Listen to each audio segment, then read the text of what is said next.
I think we can tell by your excitement you know what this is. This is iPad mini.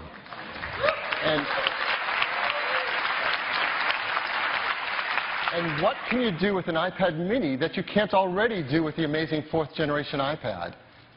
Well, this. You can hold it in one hand. Now, this just isn't a shrunken down iPad. It's an entirely new design with a beautiful aluminum and glass enclosure where every detail is finely crafted and made, just exquisite. And the process by which they're manufactured are at a level of tolerances unseen in our industry. There is nothing as amazing as this. This incredibly thin and beautiful iPad mini. Beautiful from every angle, incredibly thin and light. Would you like to see one in person?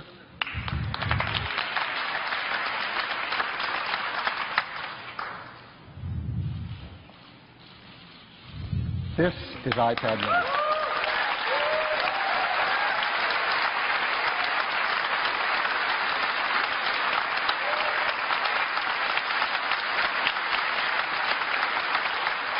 How thin that is.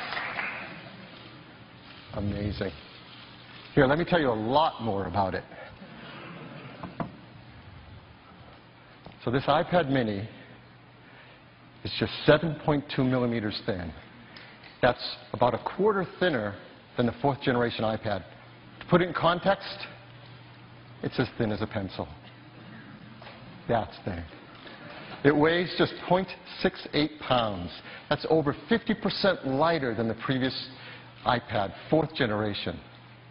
So in context, what can you compare that to? It's as light as a pad of paper.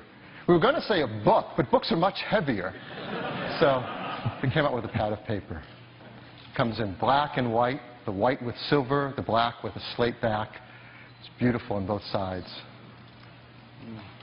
I think one of the biggest questions people wonder is, what screen size did we pick and why? And the team worked really hard thinking about this. We want an iPad that's capable of running all that amazing software written for iPad without developers having to do any work. We want it to be smaller such that it could be thinner and lighter, as you can see, but not so small that it stops being incredibly usable, because the iPad is the most usable of all these devices. So let's look at it side by side. Here's current iPad 2 next to the iPad mini. 7.9. The iPad 2 is 9.7 inches on the diagonal. iPad mini, 7.9. So that's easy to remember, right? 9.7, 7.9. And the pixels are even easier to remember because they're exactly the same. The original iPad, the iPad 2 are 1024 by 768. And the new iPad mini is 1024 by 768. iWork applications, Keynote. And it is so much fun to sit there and play multi-touch software instruments in GarageBand on this thin and light iPad. And all of those applications work wonderfully on it. So if you're a customer who likes to use Facebook all day long, you're going to love using Facebook on the new iPad. If you love creating content with applications like Paper, an amazing drawing application, you're going to love doing that on iPad mini. If you love playing games,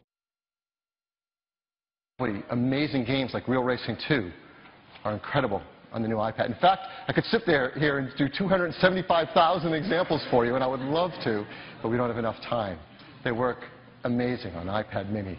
No one else can say that with their tablets. In fact, others have tried to make tablets small on the iPad, and they've failed miserably. These are not great experiences.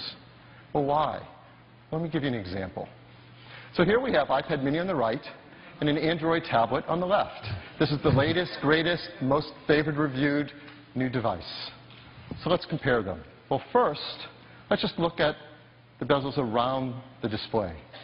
Ours, the iPad mini, is made of aluminum, and we worked hard to make it thin so it's comfortable to hold and use with one hand. Theirs is made of plastic, it's thicker. In fact, the entire product, that Android product, is thicker and heavier than iPad mini, even though it has a smaller display. So let's look at those displays. On the diagonal, theirs is 7 inches, the iPad mini is 7.9. That doesn't sound like a lot more, does it? Well, that's on the diagonal. The actual area of the display, 21.9 square inches for the Android tablet, 29.6 for the iPad mini. The iPad mini is actually over a third larger display area, 35%. That's a huge difference. And it doesn't stop there. What's the number one thing people do on their iPads? Surf the web. We love to surf the web on our iPads. So here's surfing the web. This is a popular museum, the Guggenheim Museum, and visiting it in both browsers.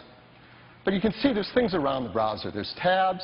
Android has some software controls in the bottom of the pages. The iPad mini is 2/3 larger to surf the web. There is a gigantic difference in these products. And it doesn't stop there. There's all those third-party applications. As Tim told you, we have these amazing applications for iPad users. And we've learned, we have over 700,000 applications that can run an iPad, but customers love the ones written for iPad, designed for that screen. Over 275,000 of them. What does the other platform have? They have phone applications stretched up, not tablet applications. So for example, if you like to hang with your friends and Yelp, you get a great experience on iPad mini, you get a scaled-up phone experience on that other product. There's a big difference. If you like to shop on eBay, a huge difference between what you can do on an iPad and on these other products. It's 19 hours. Listen to music in Pandora. Sorry. The differences are night and day. You need to Like reload to search the for videos stream to watch in audio video. and videos out. Great experience, not great experience. Like to plan your trip on TripAdvisor. An incredible experience on iPad mini? Well, you know, right? So we can go on and on.